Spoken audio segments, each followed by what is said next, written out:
Hello, this is Suzanne DeWitt Hall. I am here with the fabulous Mix Nicky Endres, and this is the inaugural version of a series I'm calling Beyond the Cover, Artists in Conversation.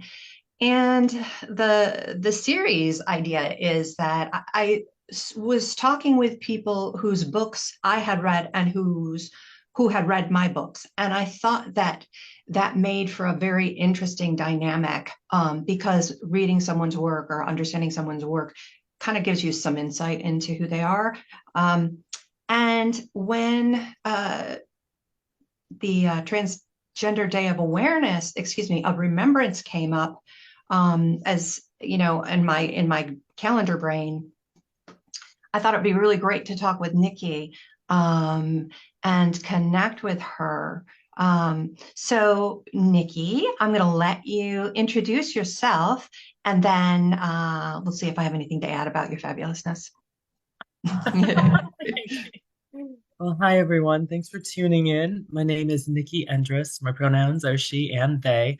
I am a Los Angeles-based actor, comic, audiobook narrator, and voiceover artist. And I had the honor of narrating Suzanne's The Language of Bodies. Yeah, and that's how we met, and I was so honored. Nicky has been a recurring uh, played recurring roles on NCIS and One Day at a Time, and done lots of audiobooks.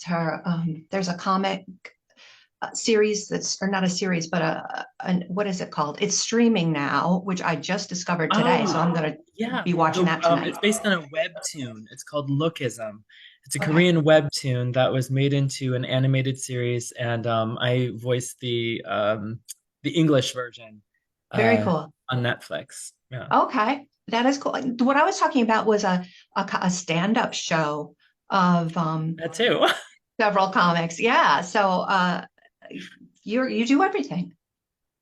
Yes, I found that diversifying what I offer, the market as Yeah, an artist and entertainer has had a lot of value in, first of all, allowing me to have a career, yeah, but also allowing me to grow in many different directions that all end up being circular in the end, if that makes sense, right? it Like totally makes learning sense. how to do stand-up comedy has improved my on-camera timing as a comedic actor. I mean, I do everything, but I love comedy the most. Yeah. Narration has helped me get better at analyzing text and connecting to subtext really quickly. The mic technique of dubbing and voiceover for animation and video games has helped me behind the mic for narration. Like they're all interconnected. Yeah, that completely makes sense. And it would also give you a lot of exposure, I would think, to um, a wide variety of topics and things, because you're like when you're doing narration, for example, these books can be about your collection has been about all kinds of things for all different ages. And, acting, obviously, you're, conveying new stories. So I would think it would be really mind broadening, view broadening to have that kind of exposure.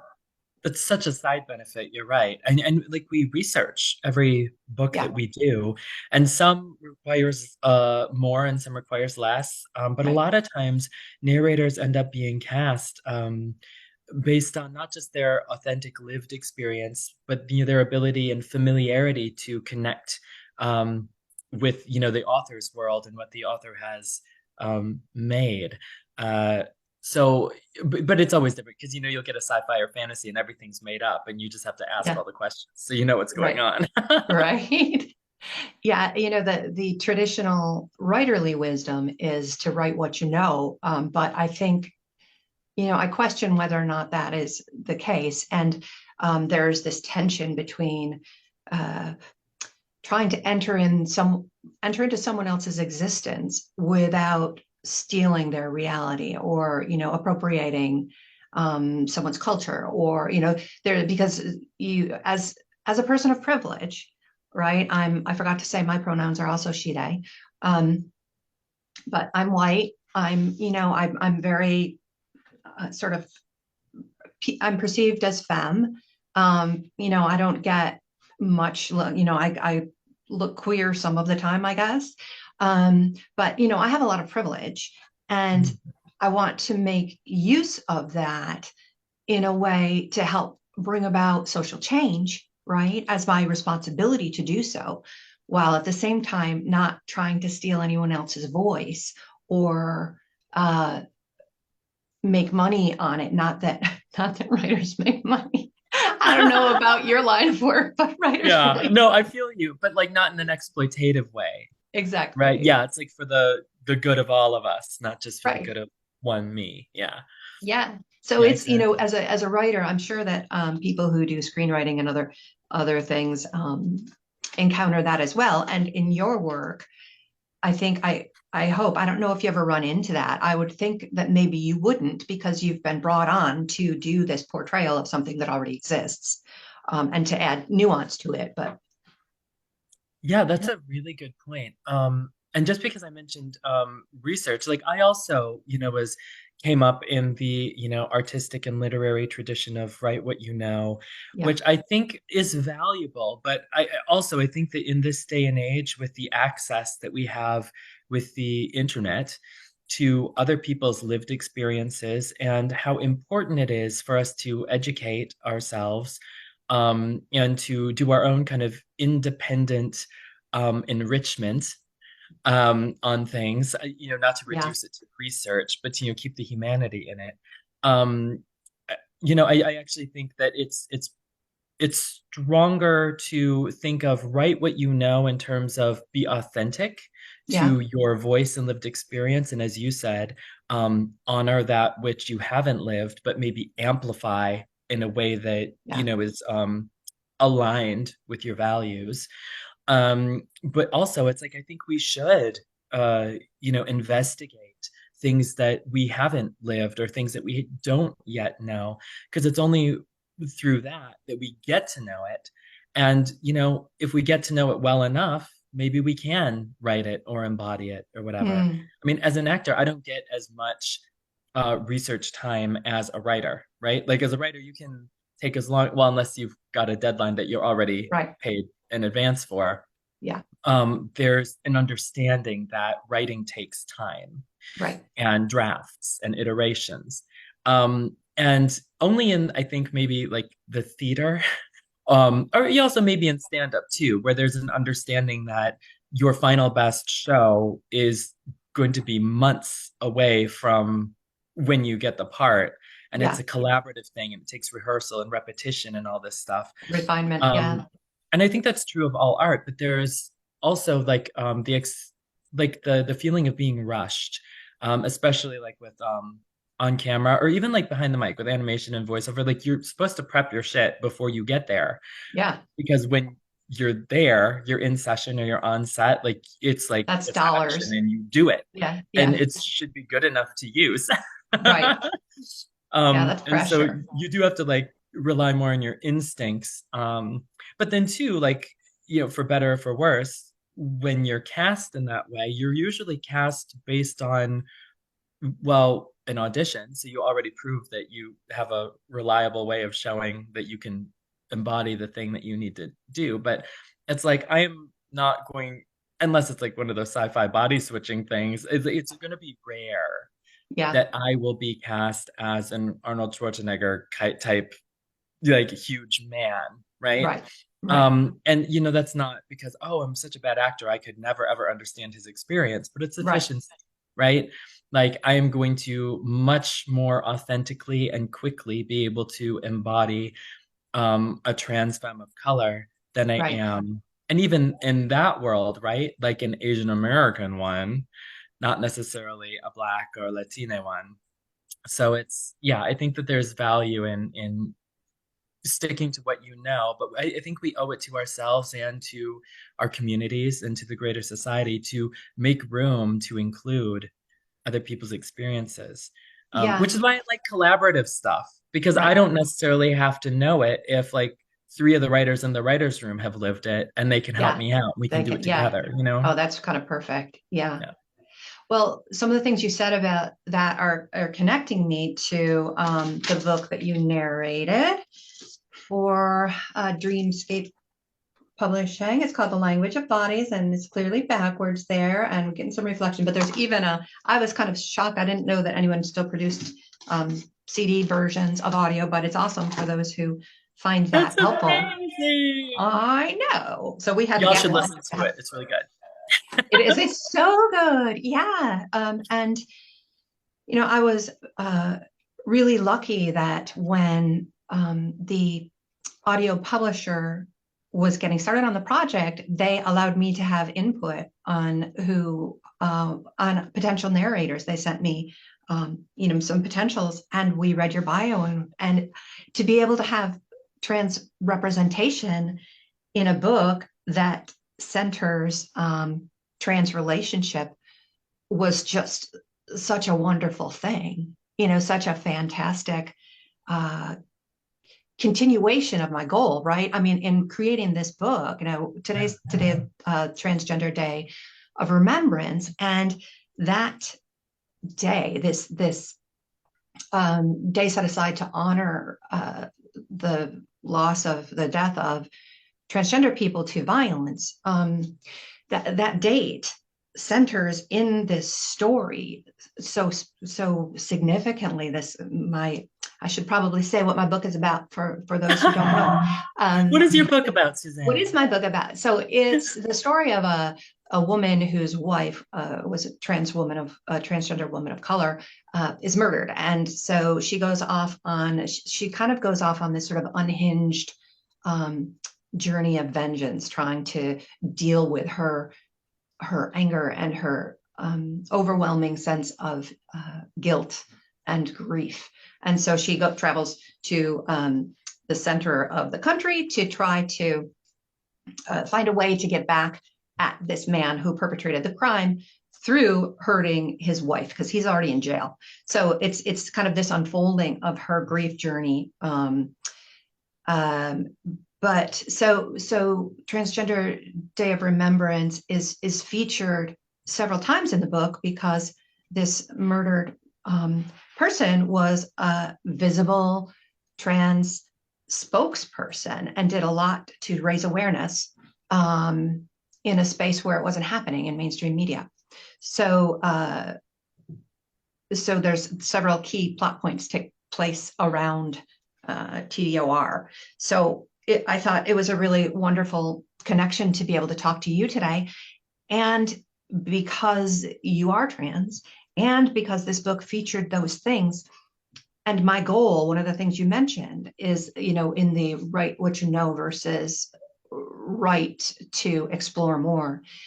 One of my goals for this book is to let people see the depth of love and humanity of this couple, one of whom happens to be trans, right? And the effect, the enormous impact of the loss had on Maddie, Yeah. who loved her wife so very much.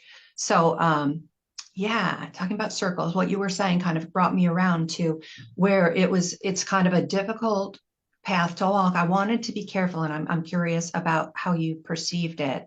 Um, I wanted to be careful I mean, I was certain to center the story. It's a first person narrative from this wife who's in grief.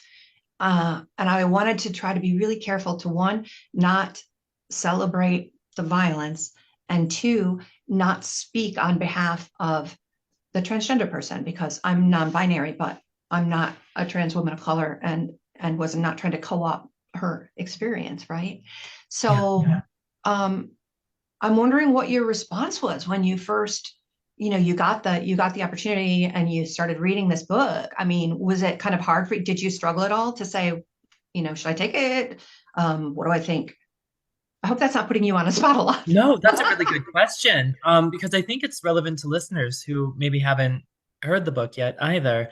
I mean, it's a dark thriller. So, I mean, genre-wise, that's what it is. That's what it is. Which I love. Personally, that's just where I live. Um, but no, thank you. That's a good question. I liked it right away. It sounded like very much up my alley. And thank you to Dreamscape for thinking of me and including me in the mix. Yeah. Um, yeah, I really appreciated uh, your conscientiousness in Mhm. your approach because it's one of those things. Like if it's the lead character and a point of view character for the whole book, it's it feels I would personally have sensed some red flags if that character was someone very different from your author bio or from me as an actor being asked to portray them. Um, but because Shar, the murder victim, the trans woman of color, is a supporting character, and oftentimes viewed through the lens of her wife Maddie, who survives her, from her memories and her emotional connection to her. I thought that was a really honest way to highlight, feature, co-star, a black woman of color or a black trans woman in a way that you didn't have to live her life to do honor to her existence, Mm. if that makes sense. Yeah, um that was my and goal. also I think for better or for worse, I think that black trans women have become a definitely not a monolith, but a a conceptual touchstone in social justice, and especially in queer social justice, that I think is beautiful and powerful and required listening. you know, um, from the super famous, like Laverne Cox to oh gosh, Angelica Ross is just moved from. I think she just gave up acting. She's going into politics. Oh, wow. Um, yeah, so it's these voices are all around, and shows like Pose have given them a huge platform. But yeah, I think it's just with the access to so much good content. I don't want to say content, good, so much good uh ideas and shares and powerful words being shared by these leaders in our community. Mhm. I think it's a good thing to amplify those voices. Again, not co-opt them, but amplify them, even if that's fictionalizing them by sort of creating a character that whose voice can authentically amplify what they are saying, especially when she's cast as a social justice leader in the community. I think that's plausible. I think it's a powerful, important addition to any story. Mm. And I think that she's represented in a really human way. She's Mm. not just some symbol of perfection, and she's also not just some really unfortunate murder statistic. She represents multiple dimensions of what the reality is for Mm. Black trans women in America these days, which is both super powerful and embodied and empowered, um, but then also, unfortunately, still the most vulnerable to violence and discrimination. Both those truths, I think, go hand in hand. And I think it's important to talk about for sure. Well, that's interesting that you said both those truths because that's kind of what Shar uh, represents in the story, right? I mean, she is this position of strength and a focus of a lot of love across the world. Beloved, she's like a beloved person and also a target, you know. So that's and I'm so glad that that was your reaction because this book. I've been advocating, I've been in queer advocacy for about a little over a decade. My spouse is transmasculine, and I was writing from this place of, Maddie's love for Shar, her wife, was so profound and echoed. I was pulling from these pieces of my own relationship with my trans spouse and considering his love for me and just trying to think what would that grief look like and also in a fictionalized context because writing fiction is a weird thing because it's you can't not have yourself in it, but at the same time, it is something else. So it's a very weird amalgamation Yeah. uh, of stuff, which acting is probably similar, I would imagine.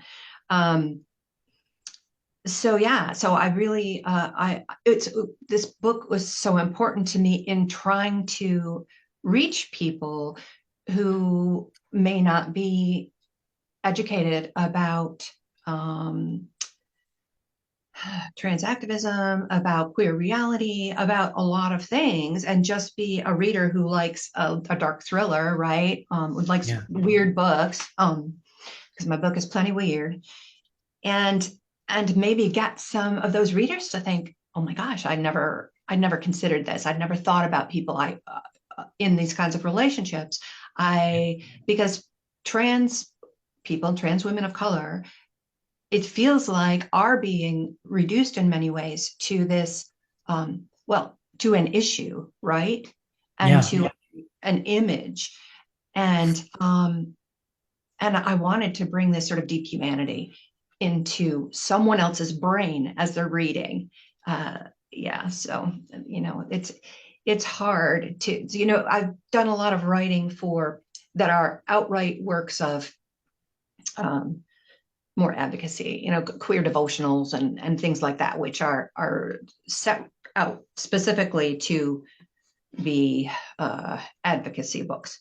And this one, when you're working with fiction, it's another beast altogether about how to go, because the number one goal is it has to be a good read, right? It has to be a good story. No one wants to be preached at. Um, Yeah.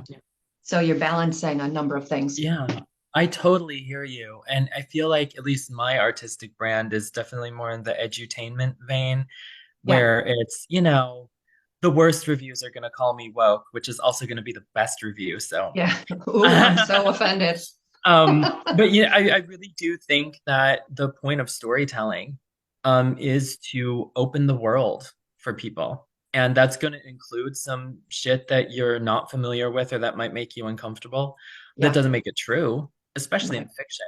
But I think it's important just for the sake of growth and expansion and, being exposed to different perspectives and human experiences that we keep our storytelling, and that's, or especially fiction, like that's just where it's supposed to live. Yeah, um and I feel most passionate about being involved in stories that have, again, it's not preachy and it's not educational in a formalized sense, right. but it is a heart expanding and mind expanding um, sort of thing. And as an audience member, I appreciate that too. And I can be critical. There are some times like I'll be into a show and I'm like, oh, I love how inclusive it is. I love how intersectionally feminist it is. And then by episode 3, I'm like, oh geez, this really is kind of like social justice 101, isn't it? Yeah, Like right. like it stopped being like a satire and now it is kind of feeling like, oh, they really had to say it that way. You know Yeah, what I mean? yeah. And I'm like, oh gosh. So even it's not like I can't be critical about that either, but no, I definitely want to be part of stories that expand, and ask an audience to be active. I Yes. don't. That's just where I live, I guess. So I Yeah. appreciated that. Yeah. And I think, one of my goals has always been to create work that gets people to ask questions and to think, right? And to maybe think differently than they have previously, because that is where the magic happens. Whether it's um, in film, there's much more that you're watching, and things are kind of spelled out for you, and there's a little bit less, I think, of where the audience has to be doing their own imagining because it's so visual. In Yeah, books, there's a lot of space for the reader to be having to build pieces of it themselves. But even so, books can spell everything out so much. And my goal has always been to sort of create situations that make people kind of go, what, what, what? Yeah, I yeah. like that. That's such a wonderful, I so appreciate that. That's what I love about literature as well. And it's such, and why I take being a narrator so seriously, because there's this, as soon as it's interpreted by one voice, it becomes a little bit less nebulous and up to interpretation for each listener, because Yeah, it's, you know, my, when I right. direct it or when someone else directs it, multiple people. But when I'm like, say, like I self-directed myself, self-directed myself with the language of bodies. Right, And I talk to the producer who then like relays to you any like questions or big ideas that I have to get approval, so we're all on the same page. But like I'm there to honor the text. So, and I'm a literature person too, so it's not like I'm coming at it without right.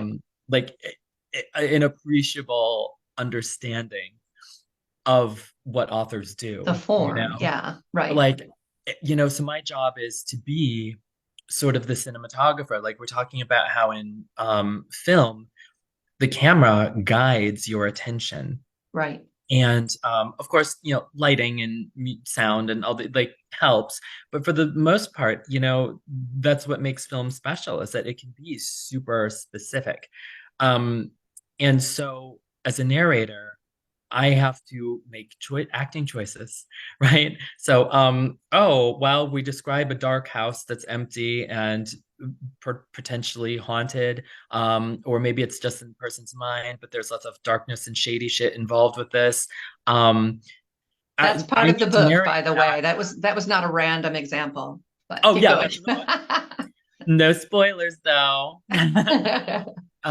But to capture that, the feeling of not just that environment, but the first person characters' experience of entering that environment and what's going on for them emotionally, conveying that in voice. Like I have to walk that line between how do I interpret it if I'm playing this character versus what's the intention of the author and what's the text actually doing. Right. So I love those moments where I get to be very like English majory, and I'm like, oh, Yeah. this is going to be a Interesting. stronger choice to support the text, even though this acting choice might be more entertaining. You know what I Hmm. mean? How So it's fascinating. it's one of my favorite things about being an audiobook Yeah. narrator is Well, it's got to take a lot of time. I mean, I was thinking about yeah. that, particularly, let's see, sorry about this. Um, when you were talking about the prep and how long it takes to write versus how long it takes to do other things, and how much prep you must have to do when doing a full book narration. And we're just about out of time, so I got to ask you really fast. There's a number of different character types in this book, and do you have a favorite kind of role? And was there a favorite role in this story? Oh, yes. Maria. I love Everybody loves the Maria. wise, maybe mystical, maybe not. But I love those, just the wisdom givers. Yeah, I think even, I mean, they're a staple trope in art. yeah, And sometimes they're hammed up, and they're like the kooky scientist or whatever. And right. sometimes they're super subtle, but those Shakespearean fool characters have always been my favorite, where they're kind Yeah, of eccentric, they're very much themselves, and they kind of represent the wisdom of the universe as it yes, pertains to the story. And I those love are that. those are always my favorite. 'Cause it's I'm really not you get to surprised. play with like the subtlety and the connection, the really deep emotional knowing. But Yeah, then they're also a lot of fun. right, right. And I had to Quirky and learn an silly. Italian dialect for it, so it was good. Added another one. Well, listen, I'm gonna because it's Transgender Day of Remembrance. I'm gonna name someone. Allie Steinfeld is a 17-year-old girl, and my book kind of was in many ways, and is many ways in honor of her. She was murdered in Missouri, and some of the things that she experienced. Shar goes through. It was kind of based on real stuff, and which is terrible. But is there Mm. anyone you would like to name? And if not, don't no worries. Well, no, honestly, yeah, I'm an elder millennial. Brandon Tina, Boys Don't Cry, was one of those. things in the early 90s, along with Matthew Shepard, that I was put in martial arts by my parents, and it was like a harsh reality check that my life was fundamentally less safe in the Mm, world. Not to make that a share about me, right. but in trying to synthesize the sadness and anger that I feel around, the discrimination, persecution, and violence aimed at our people. I also have to balance that with some kind of gratitude, not that it's happening, but gratitude that I'm still around to say something about it, Mm, and that I plan to stick around to say as much about it as, yeah. I feel is aligned with what I'm able to do. Right. Um, and so I guess I just share that story in that even though my parents didn't know, uh, as well as I didn't know at that time what Yeah. trans or non-binary was, Right. they knew enough and loved me enough and broadly enough. I mean, unconditional love parents. Okay, I'm very lucky I have loving parents. But without understanding the trans or queer experience, they understood they wanted to do what they could to keep me safe. Yeah. And so I just want to translate that. I know it's kind of a reach, but I just want to translate that message to people that you don't have to understand us, just have to believe us, and you have to care. Not telling you what to do, but if you want to help, that's my Yeah. suggestion. Right. And if you're a Care. parent and you have a child who is, you're not sure what's going on, love them and accept that. You might save their life. Well, thank you so much, Nikki. We better sign off. But it has been such a pleasure talking with you. I could really talk about all this stuff for a long, long, long time. Yeah, all day. But you have Thank you a so much. lovely remainder of Transgender Awareness Month. Yes, thank you. And you as well. And everyone who's listening, you too. Take care. Cheers.